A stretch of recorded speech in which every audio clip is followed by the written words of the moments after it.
La société Ojukuru est une société très organisée, très hiérarchisée. À l'instar de certains peuples lagunaires, le fonctionnement de la société Ojukuru est basé sur le système des classes d'âge. La Djoukru se commande par classe d'âge. Et dans le périmètre des terres à Djoukru, les classes d'âge apparaissent à partir des deux fédérations. Dans la fédération de Grand Boubouri, les classes d'âge ont des sous-classes au nombre de 3. Et dans la fédération de Débrimou, les sous-classes se portent au nombre de 4. Leurs noms sont les Ojongba, les Bago, les Kata et les Boma, en ce qui concerne la confédération de Débrimou. Dans la confédération de Boubouri, c'est les Ojongba, les Bago et les Kata. La génération ici est au nombre de 7. Il y a les Abremans, les Mbédiés, les Mbourmans, les Ningbessi, les Obodjou, les Sete et les Ndjouma. Dans la confédération de Débrimou, la fête de génération vient tous les 2 ans. Et dans la confédération de Boubouri, les Ojongba fêtent après 4 ans, les Bago après 3 ans et les Kata après 2 ans. Et les institutions elles-mêmes ont évolué à l'origine, c'est-à-dire à une époque plus lointaine, vers le 16-17e siècle. Il semble que nous n'ayons pas les institutions que nous connaissons aujourd'hui. Les villages étaient organisés un peu comme l'étaient les sociétés de l'Ouest ou les sociétés de l'Est, comme les Abé ou les Atché. Il y avait dans les villages des sortes de sénats. Les lignages qui ont fondé le village donnent le chef, le pouvoir, et autour de ces chefs, les chefs de famille s'agglomèrent, constituent le conseil des anciens, un sénat au sens propre, qui dirige le village. Mais cette institution sera abandonnée à partir de l'avènement des classes d'âge. Parce que les classes d'âge supposent que les jeunes gens sont regroupés sur 8 ans en promotion. Tous les 2 ans, ceux qui naissent constituent une promotion. Et au bout de 8 ans, toutes les 4 promotions, ou les 3 promotions selon les confédérations, constituent une classe d'âge. Et la classe d'âge a une fonction à l'intérieur de la société.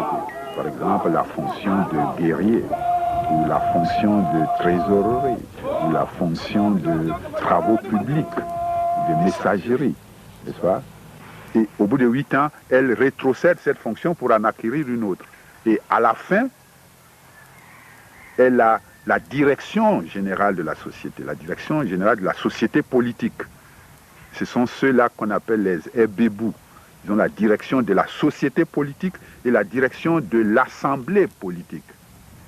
C'est un présidium, au sens où c'est un pouvoir qui appartient à un collège, à un ensemble, à toute la classe d'âge et pas à une personne individuellement.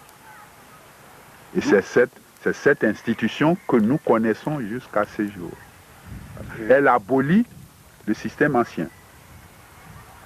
Il n'y a plus de direction appartenant à un lignage, à un individu. La direction appartient à un collège, au collège de la classe d'âge. Voilà. Et toutes les classes d'âge ensemble, en assemblée, légifèrent, font les lois et les assortissent de sanctions. Et au bout de 8 ans, ceux qui dirigent passent à la retraite, une autre prend la place, de façon constitutionnelle, de façon automatique. Il y a 7 classes de 8 ans. Au bout de 56 ans, les classes se renouvellent. Voilà. Au bout de 56 ans, les classes qui sont au pouvoir passent à la retraite et vont rejoindre les plus jeunes qui ont leur nom, qui portent le nom de leur classe d'âge. Ils commencent la réinitiation. Ils redeviennent enfants avec les jeunes, ils s'assemblent avec eux, ils subissent les mêmes rites de réinitiation. Ils recommencent. Chaque classe d'âge a des fonctions spéciales. Collectivement, dans leur ensemble, elles ont toutes les fonctions politiques de la société. Mais chaque classe d'âge a une ou deux fonctions précises. Je prends l'exemple de la classe des Zébébou. Voilà. Bon. Elle dirige la société et la culture dans son ensemble. Et elle dirige l'assemblée des classes d'âge qui légifèrent. Il ne peut y avoir de décision d'assemblée sans leur accord. On ne peut pas appeler le peuple à l'assemblée sans leur accord. Quand le peuple est assemblé, c'est-à-dire toutes les classes d'âge assemblées, il faut leur présence effective avant que l'assemblée ne siège. Tant qu'il n'y a pas un seul qui soit présent, l'assemblée ne peut pas siéger. Et à la fin de l'assemblée, ils lèvent la séance. Donc ce sont eux qui sont la sanction politique de toutes les assemblées. Dans la tradition, on ne peut pas déclarer la guerre sans leur accord. Parce qu'ils ont à la fois le pouvoir politique et religieux. Il leur revient de consulter les devins pour s'assurer que la guerre sera heureuse et d'autoriser la déclaration de guerre. Et de même, ils autorisent la déclaration de la paix. Voilà des sanctions, des fonctions précises qui appartiennent à une classe d'âge. Vient immédiatement après une autre classe d'âge. Celle-là a la direction de l'exécutif, si on veut. La direction réelle de l'exécutif, de toutes les opérations quotidiennes, ce sont ceux-là qui dirigent. Vous voyez, les noms changent. Aujourd'hui, ce sont les Abremans qui dirigent. Après les Abremans viennent les Mbédiés, dont je fais partie. Puis les Bourmans, puis les Nubessi, les Obodjulou, les Sété, les Ndjiroma. Les Ndjiroma qui sont en train d'être initiés, ce sont les homonymes de ces anciens qui sont passés à la retraite. Et ceux qui sont passés à la retraite rejoignent les homonymes Ndjiroma qui sont en réinitiation et sont réinitiés avec eux. Ils recommencent leur cycle.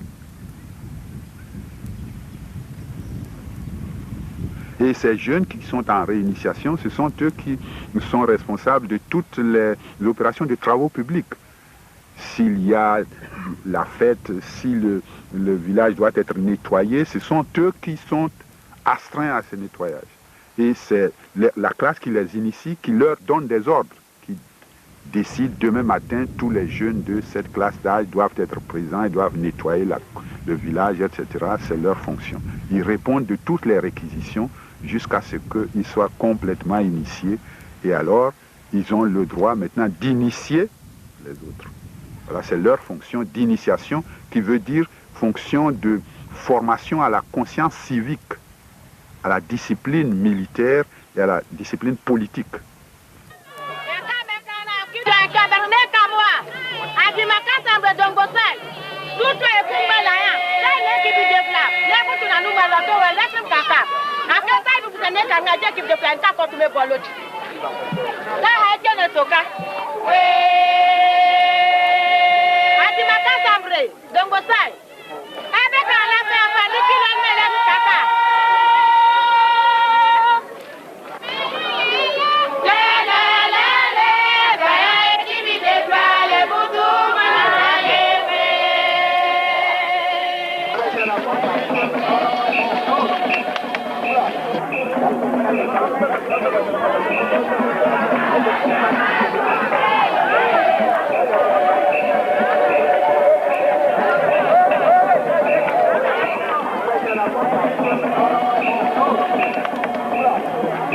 La société Ojukwu est dominée dans son ensemble par le régime matrilinéaire.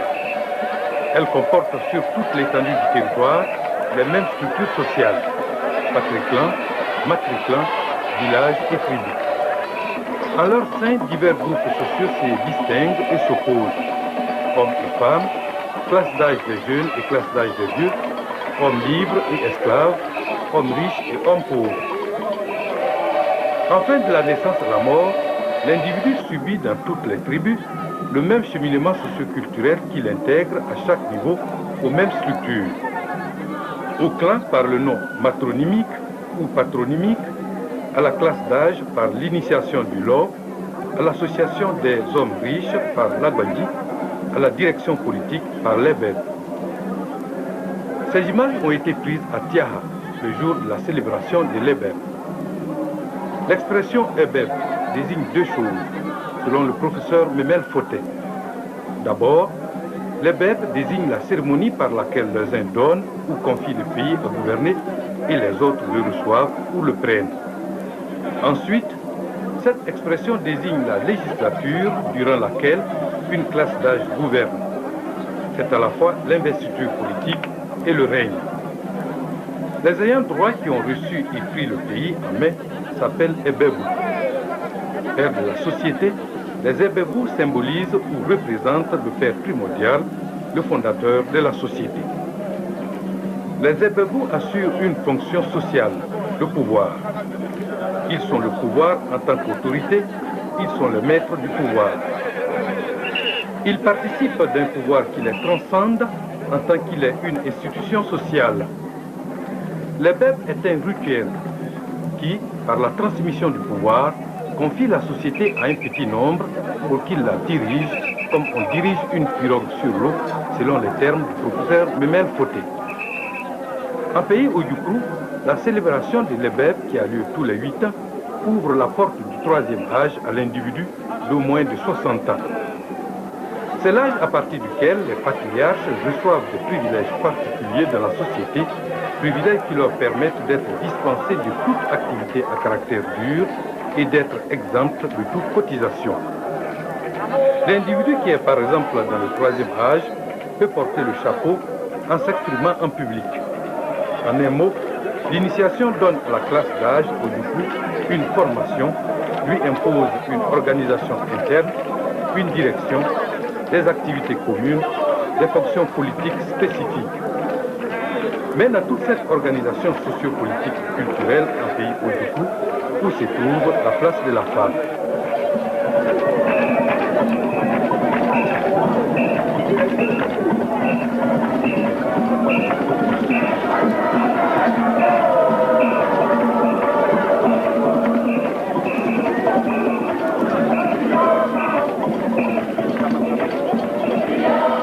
La femme Ojukwu est incorporée dans l'organisation sociale du clan. D'abord, elle joue son rôle de mère de famille. Mais avant d'arriver à ce stade, elle est élevée comme le jeune homme dans une famille jusqu'à ce qu'elle ait l'âge de puberté réglementaire à l'époque. Si elle suit les conseils de ses parents, et elle passe à une cérémonie qu'on appelle dédiaque. Au cours de cette cérémonie, on la lave, elle porte durant presque une semaine dans la série de la toilette blanche jusqu'à la toilette jaune, c'est-à-dire qu'il y a des périodes où elle s'habille en pagne blanc, en bijoux argent, et il y a des périodes où elle s'habille avec des pagnes tissées, des pagnes de couleur, hein, avec des bijoux en or, les beaux atours de sa famille, pour dire qu'elle est femme. Avant qu'elle ne rejoigne un fiancé, comme le jeune homme, elle doit montrer sa féminité et que les parents doivent admettre qu'elle est à même de prendre son fiancé, d'aller avec son fiancé. Dans le reste de l'organisation, la femme à Yukuru n'est pas négligée, puisque durant la fête des générations, on la voit. Durant la fête de l'eau, on la voit. Durant la fête d'Angbangi, qui est la fête des noblesses, on voit la femme accompagner son mari, puisque c'est elle qui l'a aidé à travailler pour être aujourd'hui admis dans la classe des nobles. Et enfin, durant la fête de sagesse, la fête des bébés, la femme rejoint sa génération, sa catégorie, pour se présenter sur le lieu sacré, ici, pour faire le tour d'honneur de tous les villages. Quand les garçons font les 4600 mètres que constitue le tracé traditionnel, la femme en fait autant.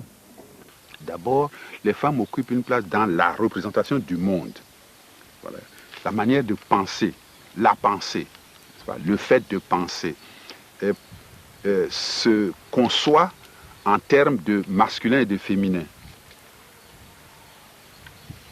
L'ordre des chiffres qui permettent d'organiser la vie humaine, les chiffres 1, 2, 3, 4, 5, 6, 7, 8, 9, 10 sont classés en chiffres féminins, en chiffres masculins. Le chiffre 3 désignant correspondant à l'homme, le chiffre 4 à la femme, etc. Cela veut dire que l'univers ne peut être pensé qu'en termes masculins et féminins. Donc la société aussi ne peut être pensée qu'en termes masculins et féminins. Mais il y a une hiérarchie que les hommes établissent entre l'homme et la femme. Vous voyez déjà dans la pensée, les chiffres ne sont pas les mêmes. Le chiffre 3 et le chiffre 4. Donc il y a une inégalité. Et dans la société, cette hiérarchie est instaurée